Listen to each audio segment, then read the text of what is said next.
Studios of Freedom's Phoenix, Ernest Hancock.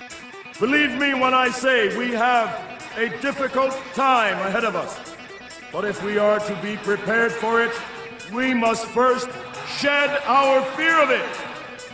I stand here without fear because I remember that I am here not because of the path that lies before me, but because of the path that lies behind me. I remember that for 100 years we have fought these machines. And after a century of war, I remember that which matters most. We are still here! Today, let us make them remember. We are not afraid!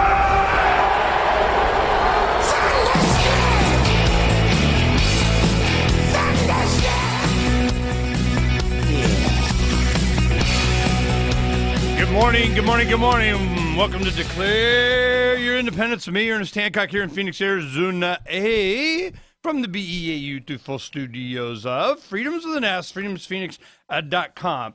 Today, we're going to, it's kind of the Wayback Machine. This is what we're going to do.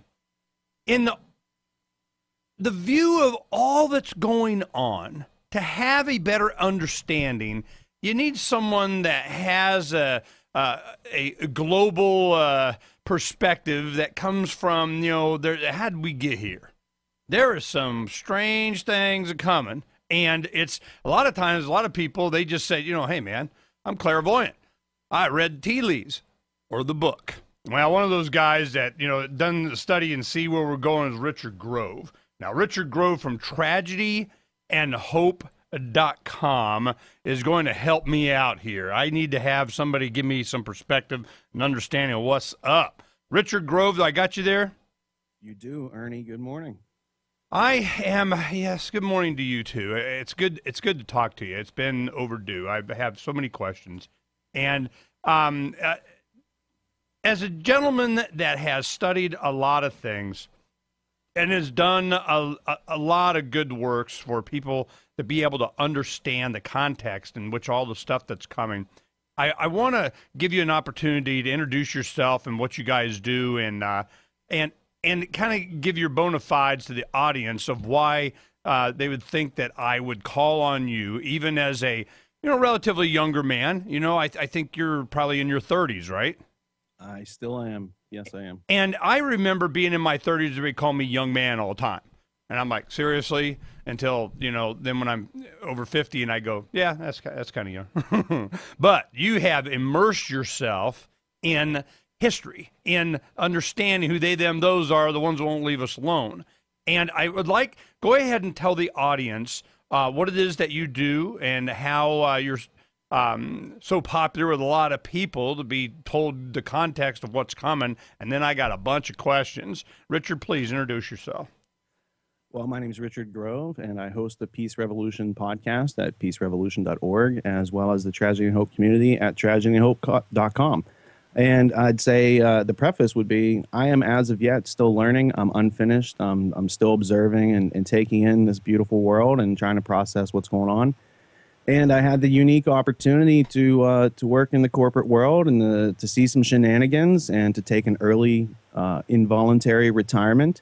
And that gave me a lot of time to find answers to the many questions that arose during my time in the corporate world that I wasn't prepared for in college, that I wasn't prepared for by my family or friends or high school or any of these places that are supposed to, give you the information that you need to go out in the world and be successful and thrive and survive and, find serenity and happiness at some point.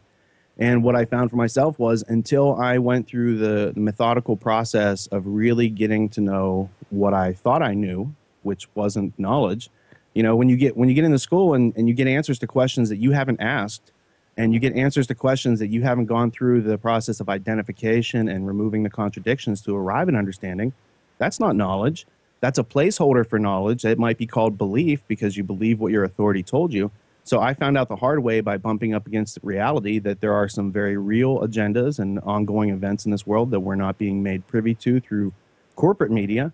And after spending a significant amount of time of finding the primary sources and finding just this cornucopia of of truth and agenda and an open conspiracy that's out there for anyone to read, I started creating media to try to reflect the journey that I was undertaking myself, just to share, to show, what people can do for themselves with the internet, using, basically free access. If you know how to use and search with these tools, you can get a world-class education that's better than any university is giving out for any price. And you can get that for basically the cost of your internet connection. But most people aren't being directed in how to reprioritize their habitual time. And, habit, said William James, is the great flywheel through which they control us. So it's about identifying how you spend your days and finding ways to improve the value that you're getting out of your interactions here on the planet. Okay, now here's my first question. Now, what happened was you're involved in you're in Wall Street. You're seeing what's up. It's building up to the 2007-8 crashes. Here we go. And you worked at Marsh & McLellan, a company that, World Trade Center kind of thing. And then all of a sudden in 2003, you start to see what's coming, the subprime mortgage meltdown deal. And you're starting to become aware. You're witnessing what's happening. And you become a whistleblower. And you go, hey, man, I can see you're not allowed to notice, much less say anything, So it was, you got in the middle of the corruption, the middle of the cover-up of the corruption, the middle of how government and business, combine to become, that's what fascism is. So you start to see it, and it happens. It changed, well, certainly your life, but it was more than that to you. Like you're talking about this, or the one part you kind of skipped over was your motivation that you went to find out about these things. Because being an intelligent guy, you thought you'd put your services, to your own benefit, white picket fence and build a life and doing whatever and having fun, and an intelligent individual. And all of a sudden you find out that your services are required to perpetuate the bad, evil guys. So you're going, hey, man, what's behind this stuff? So you start doing research. You read. You have a full series of a lot of people may have seen on Freedom's Phoenix as helping you market your interviews with John Taylor Gatto. Now, John Gatto has been a speaker at the Freedom Summits. We got to spend time with him. How is his health right now, by the way? Well, that is a great question, because we've been helping him with his health since last summer, and it progressed from, let me just back up a little bit. We produced a 5-hour interview with John Taylor Gatto in 2012. It's called The Ultimate History Lesson, and it basically is the summary of all that which I've learned in the past 10 years. I found that Gatto had written books pertaining to the root causes of why this is all going on and proliferating in our society. So it's a monumental work that memorializes all of his research and points, it gives people a map that's more credible than what we're getting through school or media. And about a month after we filmed that, John suffered several strokes, and he spent about a year in rehab in the hospital. And so when he got out and he was home, we went down to visit him, and he was just emaciated. His whole body was, he had lost maybe 100 pounds. He didn't even look like John anymore, and they had lost his dentures. So step one was try to get him back on a track to health and building some body mass and some muscle that's healthy again. So we got him using various organic supplements and protein whey that's not heat treated, and all these sort of things to help him along with his health. And then once he regained some weight and some strength back, then we started the process of getting him dentures. Now, I have not had the opportunity for myself to have dentures. So it was quite a learning experience, because at first we were naive enough to think that we could get some sort of one-day dentures in New York and get it all done in one day, and that's not how it works. So we're going tomorrow for our 4th visit, where John will actually get his dentures fitted, and he might go home with his teeth tomorrow. So we're all very excited about that. And it's it's slow but sure recovery. He's coming along. He's been writing the whole time. His mind is right there. It's just because of the stroke, the left side of his body has a little bit of paralysis. Oh, excellent. A good friend to do such a thing for John Taylor Gatto.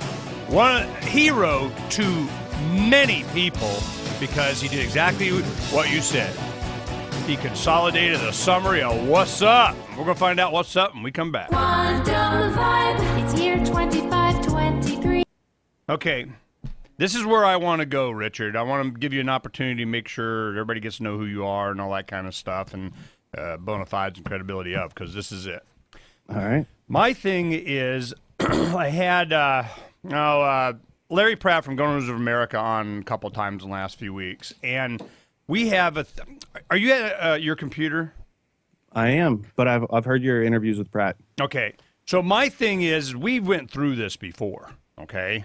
This Second Amendment is for everyone thing. We're like everyone. No compromise. Crazy people get to defend their life too. Felons, whatever. You check out of the Yuma territorial prison. Here's your Winchester. They're that bad. Don't let them out. And it's just because they always classify. They wanted you. Oh, you don't get to defend your life because the man says, and fill in the blank reason. And I'm just so tired of that. It's just once you let them decide who can defend their life, then it's just whatever reason they can come up with, or their freedoms. So we understood this from before. We made the really hardcore arguments before. Of course, you're like, oh, you're crazy people. Hey, are you safe? Are you a safe legislator? Are you unsafe? That kind of thing.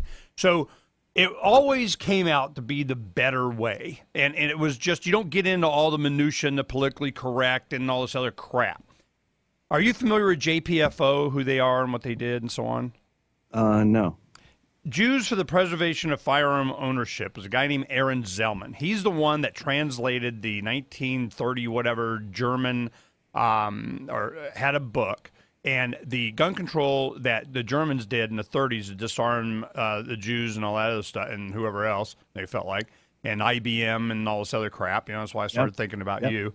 So I'm going, okay. So they took that. It was Dodd, his dad. He was part of the Nuremberg Commission. He's a big liar. Exactly. So they took, and JPFO made a book that had the Nazi Gun Control Act and the 1968 Gun Control Act, and had it translated and page by page where it overlapped. He said, look, it's the same thing, okay? Yep. So JPFO were the ones that popularized that. And so you can go get jpfo.org, you go there, Jews for Preservation of Firearm Ownership. Now, Aaron Zellman, that did this, we worked with quite a bit in the 90s.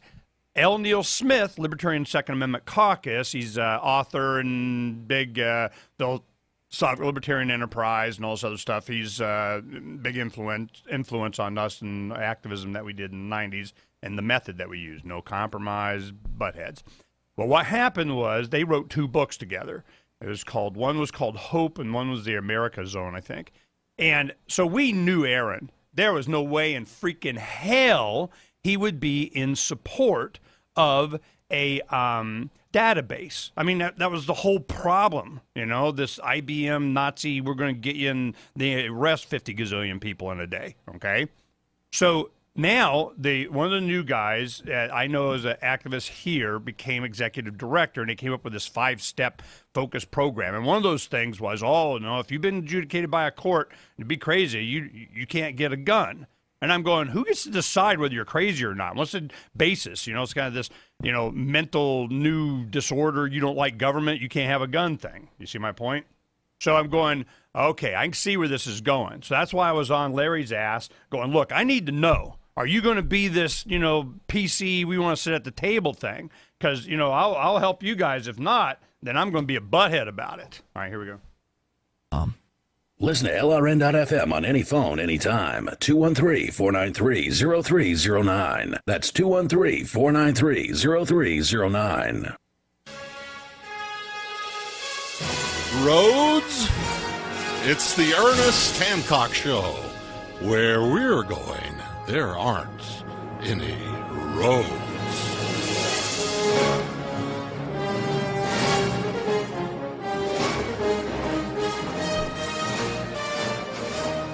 Okay.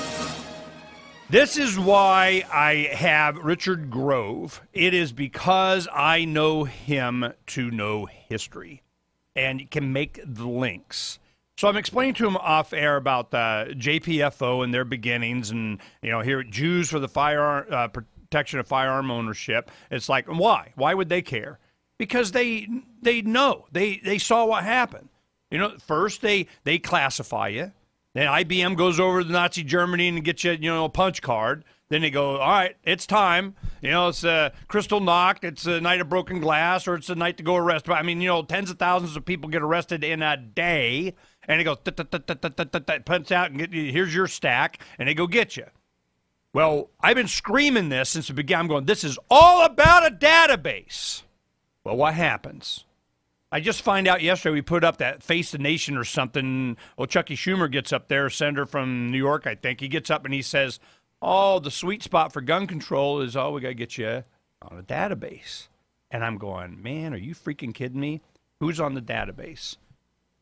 Everybody. You got your HIPAA. You got your health protection privacy, privacy, everybody except, the government knows everything. And you have Obamacare coming. You got all this other stuff. It's to get you our livestock, and you are on a database. And there are people that are a threat to the man, and the man knows how to push a button and get a list. And they have done this before. And I know that gun rights activists, a lot of them, NRA especially, is just National Republican apologists, lapdog for the man, sitting there going, oh, yeah, we get to keep our guns. See, we saved you. We saved your guns as long as we get your name and put on a list. That's why I got Richard on. I'm going, Richard, give me the history on this. Do you see a ominous parallel coming here? I do.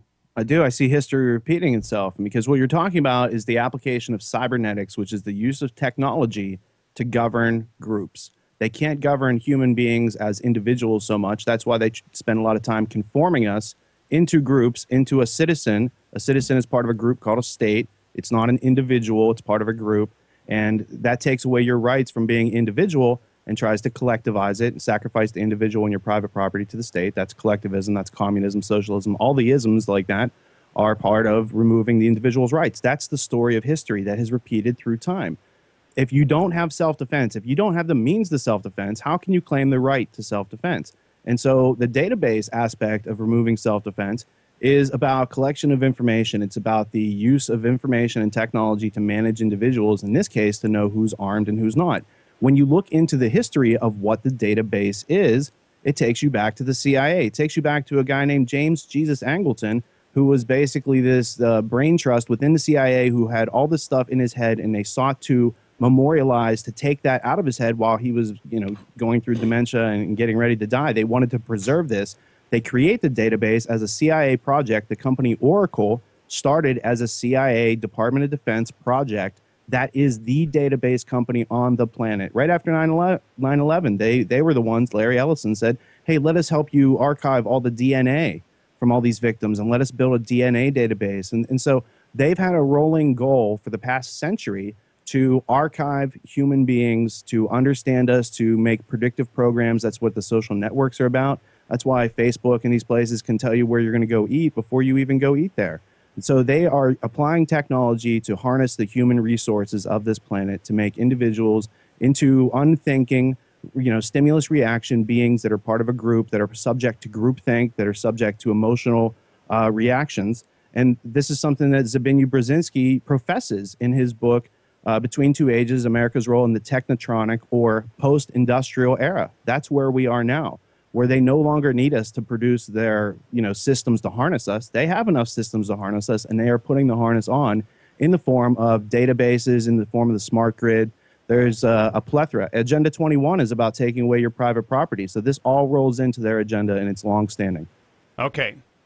Now, if you were to put on your, clairvoyant hat here, how close are we to them pulling the trigger? I mean, I feel it. I've been, like you, a lot of history, a lot of understanding, gone through a lot of, experiences, as things just didn't make sense to me.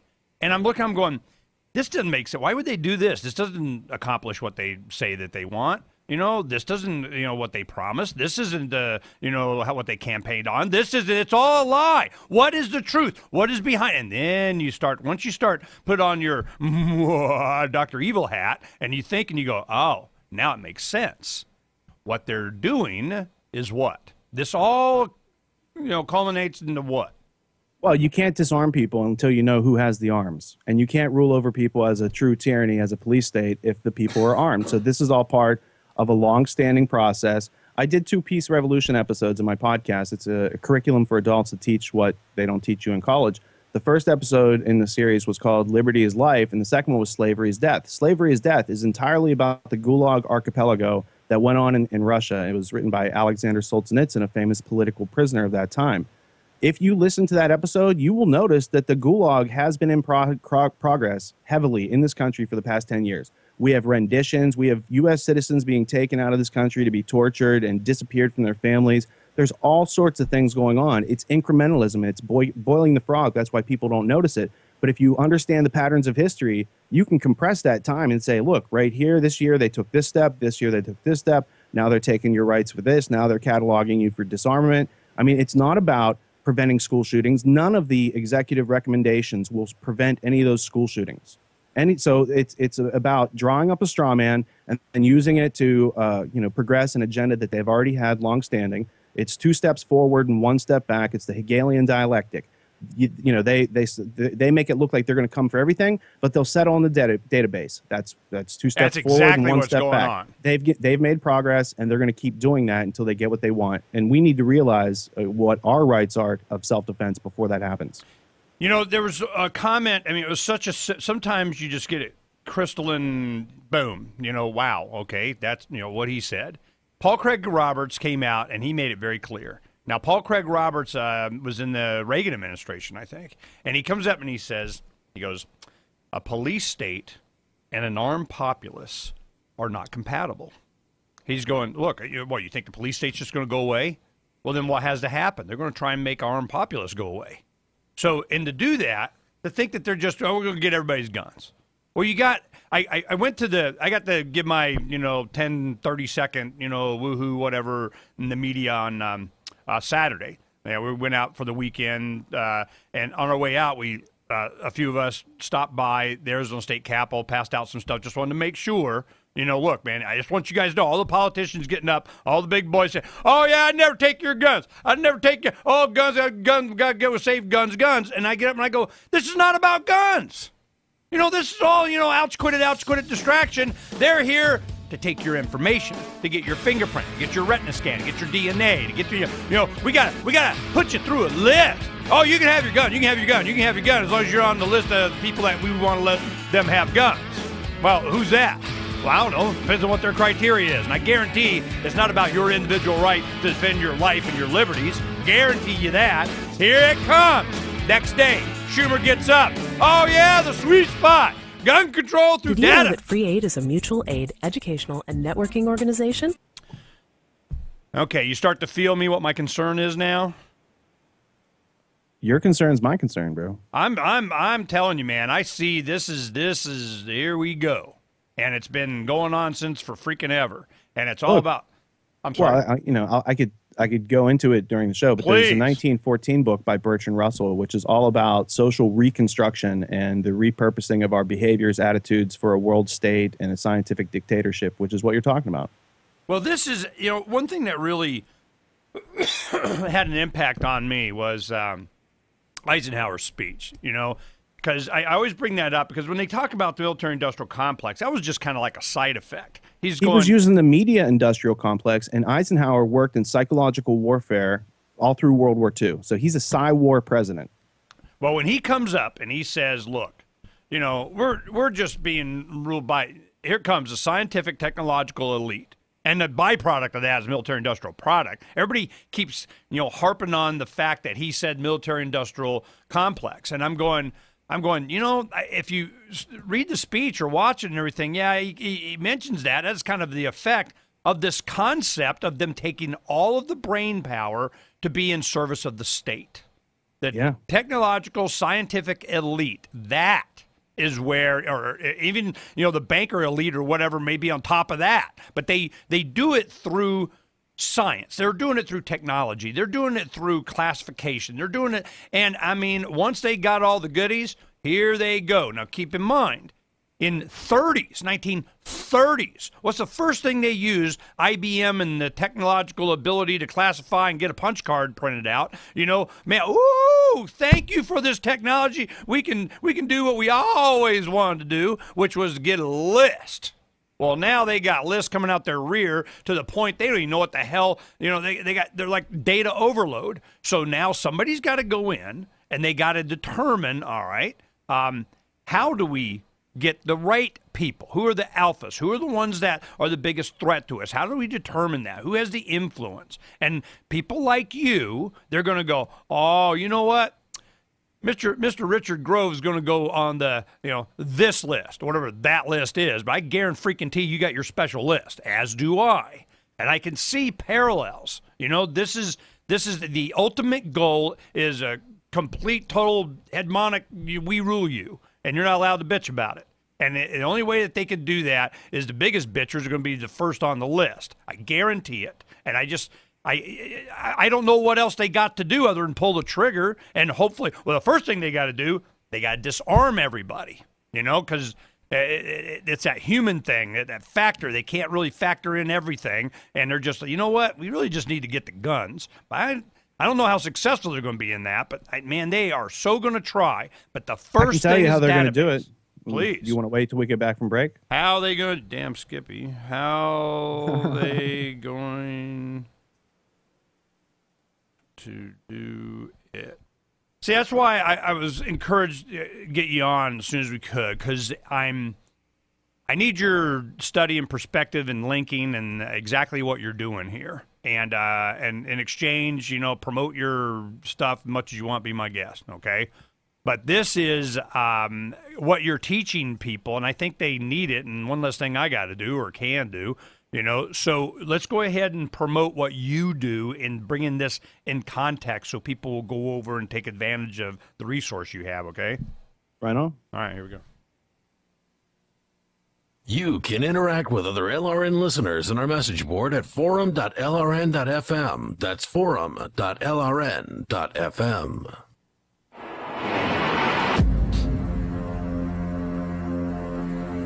It's time for Declare Your Independence with Ernest Hancock. To be a part of the show, call 602-264-2800. Right back to it. Richard Grove, Tragedy and Hope. Tragedy and Hope.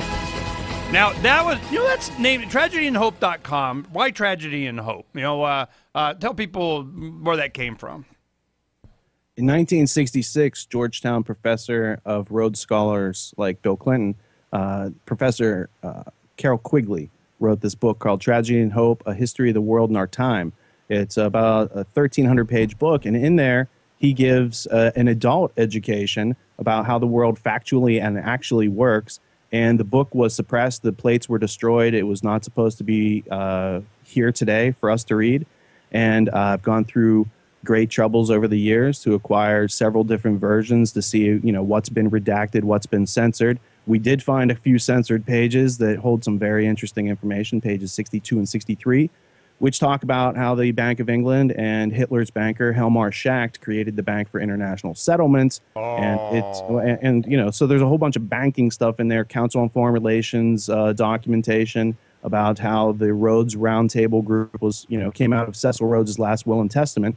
He created the De Beers cartel, which can't operate in America, and created the Rhodes Scholarships, and all of that was really funded by the Rothschild banking family. So even though they're Rhodes Scholars, the funding comes from the Rothschild banking family. So it's their way of building an international group of people to dissolve the nations and to create globalism. Now, the way they do that through the last 20 years is through something called Agenda 21, which all over the world is reappropriating people's private property and land and resources for this agenda left by Cecil Rhodes more than 100 years ago. So the fact that everyone goes around wearing diamonds and investing in diamonds, they're actually investing in the legitimate secret society that is running and controlling, influencing our politics, our domestic policy, our foreign policy, our education, pharmaceutical industry. And that's where we can get back into this issue of self-defense, because what they're doing is they're using eugenics masked as mental health to bring in new experts to our society called psychiatrists. And they have a Bible called the DSM where they are classifying human emotion as illness. Well, it's not easily controlled. So, if you have certain feelings or opinions or whatever, well, it doesn't serve them and their interests, so you must be crazy. You're on the crazy, you can't have a gun list. Let's talk about in the break, you mentioned, I want to get through some stuff that we don't miss here. You wanted to bring up a 1914 book that you wanted to share with me. 1914, British philosopher and Nobel Prize winner Bertrand Russell wrote this book called Principles of Social Reconstruction.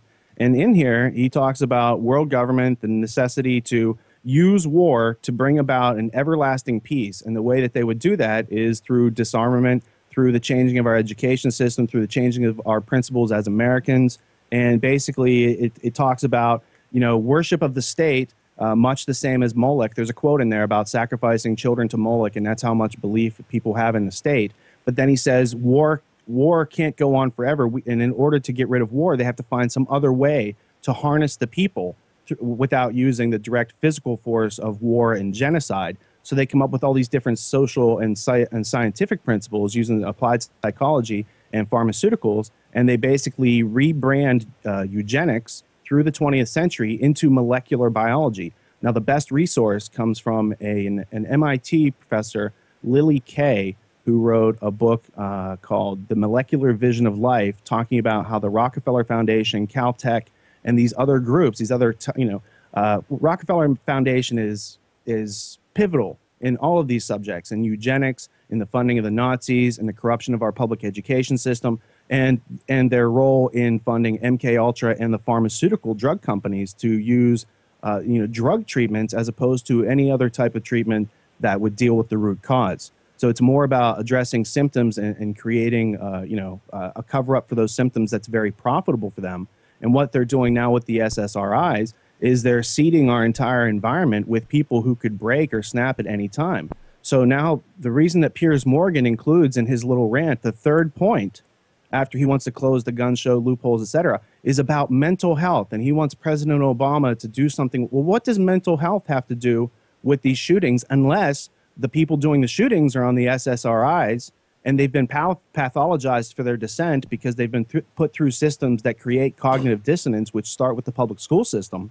And so if that's the place where they're losing their freedom and their individuality, there's a motive that no one's talking about. And maybe a root cause of that is the fact that kids are forced to go into public schools and have their independence and curiosity dissolved and become subservient to an authority.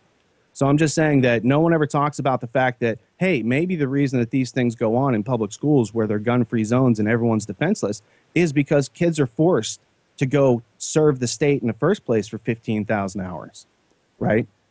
So and one of the other things in the break, I want to go before I get to some more of my questions, is that you're saying, hey, you want me to tell people how they're going to do it? Yes, I do. How are they going to do it? Well, with the growing number of people in this country on psychotropic drugs, there's a good chance that either your children or your wife or someone in your household is on those drugs. And what they're going to try to say is, if you have someone in your household that has those drugs or you're on those drugs, of course, you can't have a firearm.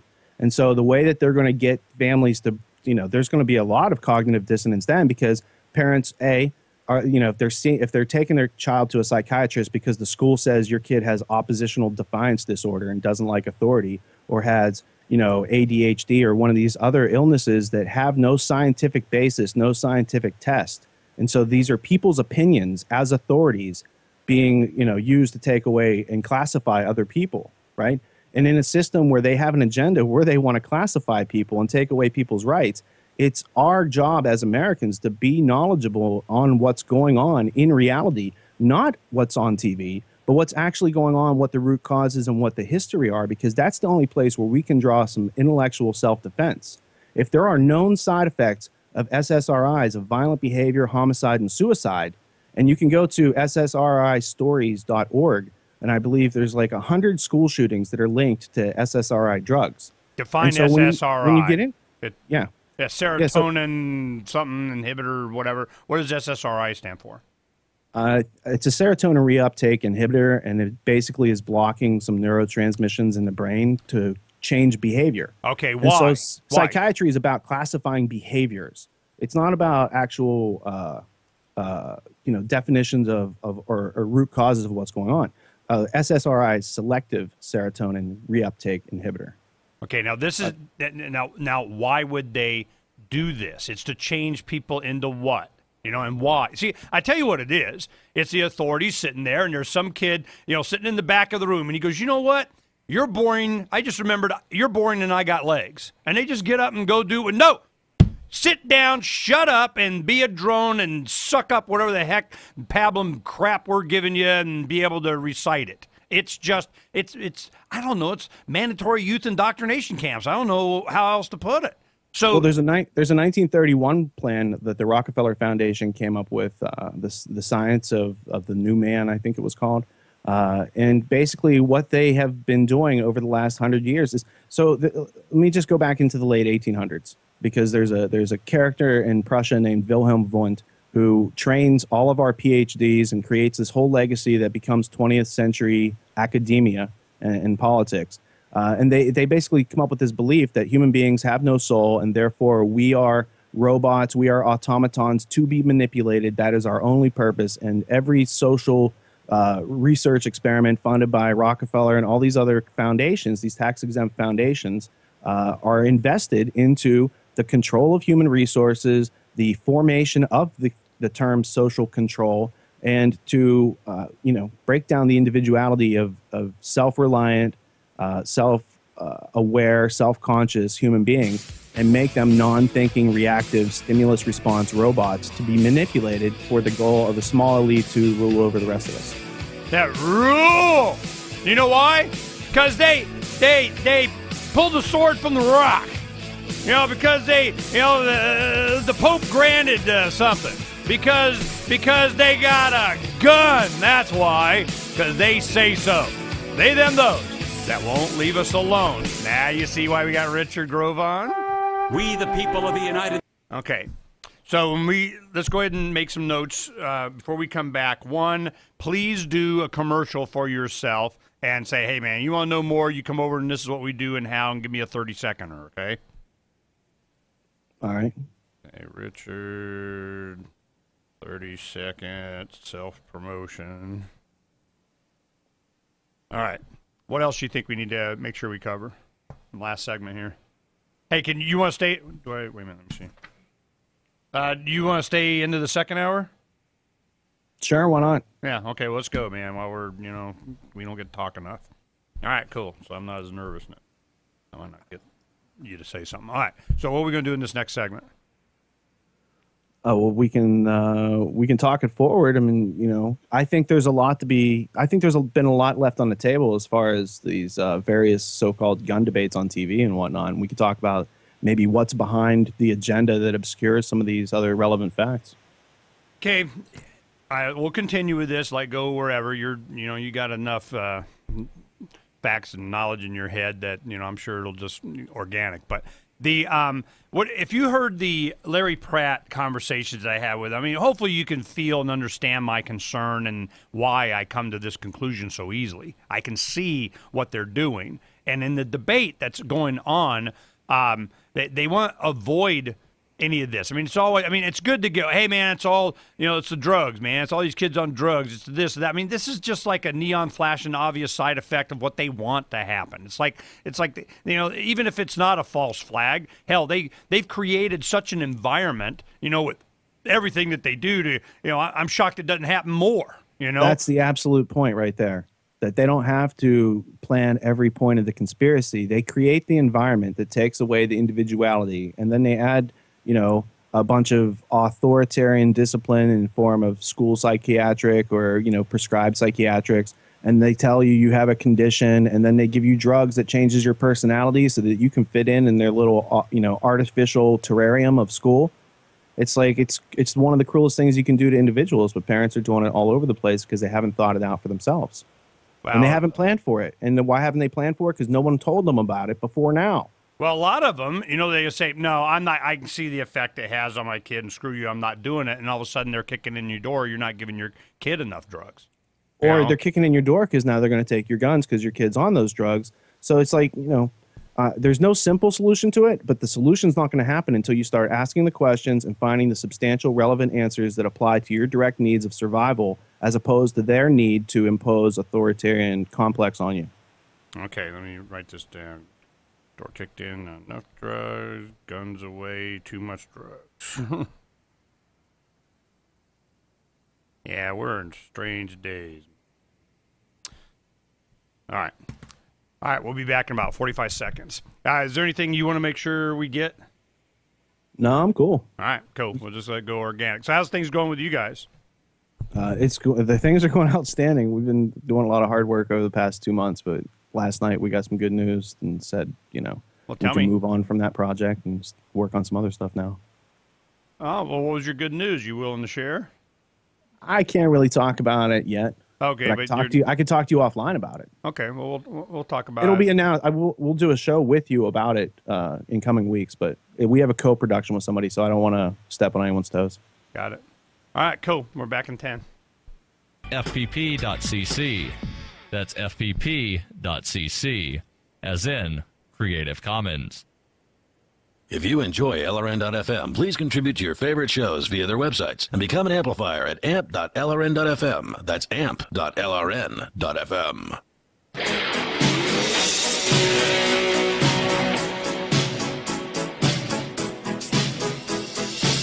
Freedom is the answer. What's the question? I want to break free. You're listening to Ernest Hancock. I want to break free. I want to break free from Your lies. Lies, lies, lies, lies, lies. Liar, liar, liar. There's so many. It's just amazing. You need a perspective. You need a context. You need to understand, who, when we were going through the Levolution in 07, 08, I remember some of my older friends, or my age and older, they're going, oh, you got to get on, CNN. You got to get on Fox. You got to get O'Reilly, Hannity, Beck and Blitzer and all these guys to say what. And you talk to the younger guys and they go, who? Who are you talking about? I don't even know what you're talking about. Who pays attention to these guys anyway? I'd rather go spend some time over with Tragedy and Hope and Richard Grove and get some real education, okay?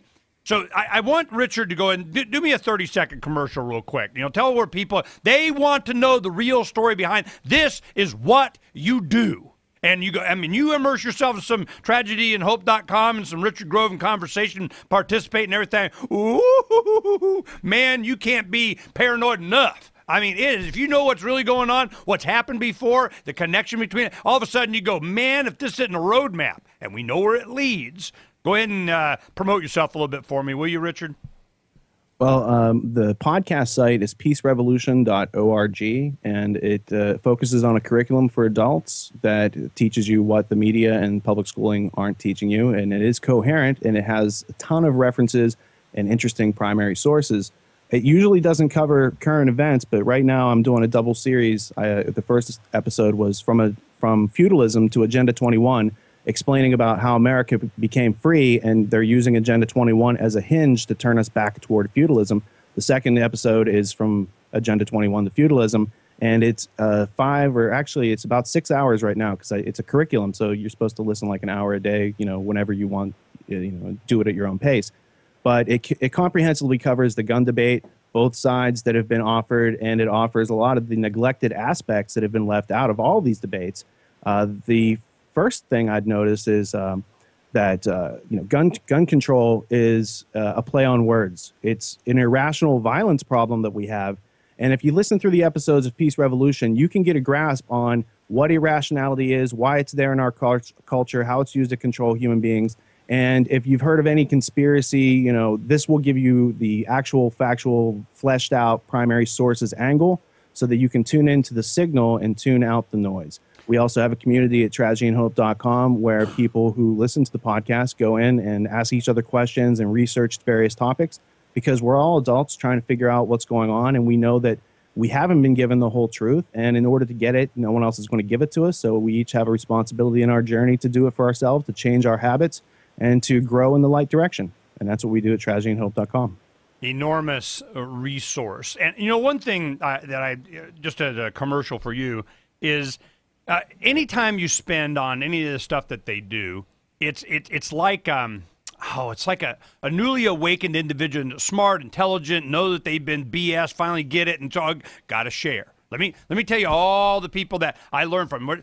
Bring in all of this information, these data points, these books, because they tell you. Even the big bad guys, they'll sit there. Hey man, I'm 60 whatever years old. I did this. Well, I'll write a book. Here's the book. Here's what we're going to do. We're going to Billy Jack. You're going to take the right side of our right foot, put it up against the right side of your head. Nothing you can do about it. Here it is, the book, and tell you who it was and the guys that did it and everything. Here, don't care. Now you just want to watch Saturday morning cartoons. Okay, don't say I didn't tell you.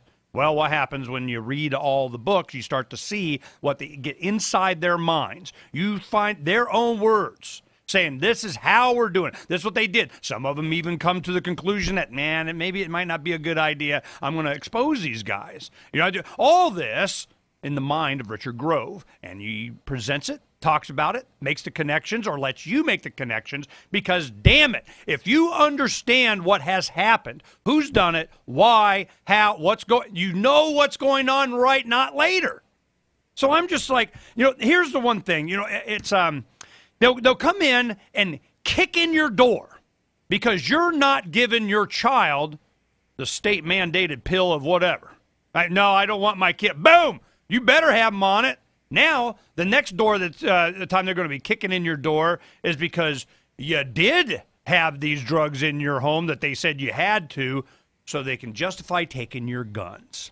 And that's exactly what they did in New Orleans when you needed your firearms the most, and Katrina and your, protecting your property. They go, ooh, let's go get that form de la whatever, and say, yep, they be living right there. And they come in with the soldiers and say, disarming and beating up old women on video. Give us your gun. No, I'm good. No, you giving us your gun. Man, where'd the Second Amendment go then? So it's not like they won't do it. They can't do it, or they haven't done it. They've done it, and they're paving the way to do it en masse. So I'm going, okay, here we go. Here we go. Here we freaking go. So, Richard,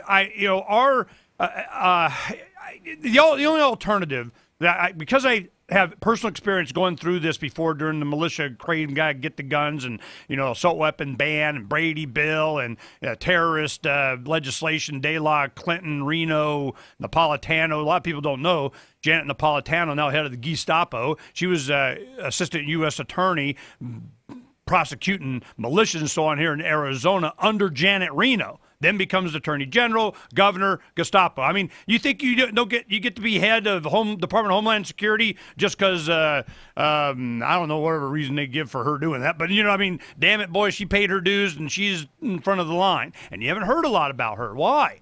Because they're building this big giant getting ready here. You're going to hear a whole bunch about Department of Homeland Security and Janet Napolitano coming up here real soon. Can you tell us anything about that? The new complex that they have? You haven't heard anything about it. What is it? All right, before I address that, I just want to back up a minute, because I just want to start at a point of agreement. We can all agree that the things that are going on are stirred up, are sparked by things that happen in the news, right? So it makes me think back to, well, what is the news? What are they showing us? And my reference for this is a 1928 book by Walter Lippmann, who is one of the co-founders of this thing called the Council on Foreign Relations. It says on page 19, we've learned to call this propaganda. A group of men who can prevent independent access to the event arrange the news to suit their purpose. Without some form of censorship, propaganda in the strict sense of the word is impossible. In order to conduct propaganda, there must be some barrier between the public and the event. Access to the real environment must be limited before anyone can create a pseudo-environment that he thinks wise or desirable. For while people who have direct access can misconceive what they see, no one else can decide how they shall misconceive it, unless he can decide where they shall look and at what. The military censorship is the simplest form of barrier, but by no means the most important, because it is known to exist and therefore is certain to, in certain measure, agreed and discounted. So what he's saying is, for any of these events, whether it be Osama bin Laden or a mass shooting, the event is controlled, the public's awareness is obscured, they are able to show you selective views, and whether or not, someone had an AR-15 in a school is not shown by any videotape or evidence. People just believe it, and it may have happened like that. They may have that tape, and they come out later after all the conspiracy theories go around, and they're like, "Ha, here's the tape." But then people are going to say you had time to amend it. So they're always leaving this room for plausible denial. So they're sparking both sides of the debate, and that's how they divide and conquer. And so I think that we should start on common ground. We should start with the goal that we all share, regardless of your position on so-called gun control, that we want safety and security of ourselves, our family, our loved ones. We want the basic human need for safety and security because that is a right of a breathing, living human being with a heartbeat. That is our right as existing on this planet, not because it's on a piece of paper that memorialized it. We have these rights anywhere on this planet because we live and breathe, and we have to have, therefore, private property to feed ourselves, to maintain our existence. And if you deny someone the rights to that or make them dependent on you otherwise, you create slavery, servitudes, serfs, vassals, okay? And that's what they're going to. That is feudalism. That is what Agenda 21 is designed to bring about. It's designed to bring about feudalism and dependence on a lord without your rights being anywhere, recognized. Second Amendment is for everyone. Once you get that concept, all the other stuff just kind of comes in line. Are you breathing in and out? Okay. You get to keep breathing in and out in case somebody doesn't want you to keep breathing in and out. But you smoke marijuana. You sold a pound of it. You can't defend your life anymore. I'm sorry. You went up against a man. No, you did this thing, that thing. You thought this thought, that thought. You're not allowed. You're not allowed. Why? Because we said, who's we? They, them, those. It's just, Richard knows who they, them, those are. And he gets, you want to know the little nitty gritty of it. That's why he's here. I don't need to know. I can tell it's real simple. I own myself. I get to defend my life. I get to keep breathing in and out and such. I get to use my liberty to sustain my life. The fruits of my life, liberty, property, all mine. Mine. Attention men.